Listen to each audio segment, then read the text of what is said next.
Hello my guys, കുറേ ദിവസത്തിന് ശേഷം ഞാൻ വീഡിയോ ഇടുന്നത്.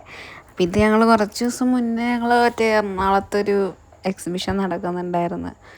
എക്സിബിഷനല്ല, ഒരു വാട്ടർഫോൾസ്. അത് കാണാൻ ഞങ്ങൾ 3 പേരും കൂടി ടിക്കറ്റൊക്കെ എടുത്തിട്ട് 150 രൂപയും കൂടെ ഒരാൾക്ക് ടിക്കറ്റ്. അത് കഴിഞ്ഞ് ഞങ്ങൾ നേരെ ഉള്ളിലോട്ട് കയറിയപ്പോൾ എന്തൊക്കെയോ കുറേ കുട്ടികൾക്ക് കാണാൻ പറ്റുന്ന സാധനമാണ്. പിന്നെ അത് കണ്ട് കഴിഞ്ഞിട്ട് നേരെ ഉള്ളിൽ പോയപ്പോൾ DJയുടെ എന്തോ അമ്യൂസ്മെൻറ്റ് കുറച്ച് വാട്ടർഫോൾസ് ഉണ്ടായിരുന്നു. അതിനകത്ത് ഇറങ്ങാൻ പറ്റില്ല. അതിനകത്ത് പോയി കുറച്ച് നേരം ഫോട്ടോ ഒക്കെ എടുത്തിട്ട് പിന്നെ നേരെ പ്ലേയിങ് ഏരിയയിൽ പോയി. അവിടെ പോയി ആദ്യം ഞങ്ങൾ തോണി കയറാമെന്ന് വിചാരിച്ചു.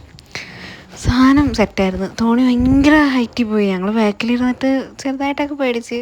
പിന്നെ അടുത്ത മറ്റേ യന്ത്രൂഞ്ഞാലിൽ കയറി. അതൊട്ടും പേടിയുണ്ടായിരുന്നില്ല സത്യം പറഞ്ഞാൽ. ചുമ്മാ റൗണ്ട് അടിക്കുക, അത്രേ ഉള്ളൂ. അത് കഴിഞ്ഞ് ഞാനും ജംഷിയും കൂടിയിട്ട് അവിടെ എന്തൊക്കെയോ സാധനങ്ങളൊക്കെ ഉണ്ടായിരുന്നു. ചുമ്മാ അതൊക്കെ ചുറ്റിക്കറങ്ങി നോക്കി. എന്തായാലും ടൈമുണ്ട്, 9 മണി വരെ ഞങ്ങളുടെ ക്ലോസിങ് ടൈം. അപ്പോൾ ഞങ്ങൾ ചുമ്മാ അതൊക്കെ കയറിയിട്ട് പിന്നെ നേരെ അവിടുത്തെ വാട്ടർഫോൾസിൽ പോയി. അവിടെ ഇറങ്ങായിരുന്നു. അവിടെ പോയി കാലൊക്കെ നനയ്ക്കായിരുന്നു. പക്ഷെ നനയുമായിരുന്നു ഫുള്ളും. അവർ രണ്ടുപേരും വീണപ്പോൾ പിന്നെ ഞാനും വെള്ളത്തിലിറങ്ങി വെള്ളത്തിലൊക്കെ കളിച്ച് ക്ലോസിങ് ടൈം വരെ ഞങ്ങൾ ഫുൾ എൻജോയ്മെൻ്റ് ആയിരുന്നു ഗൈസ്.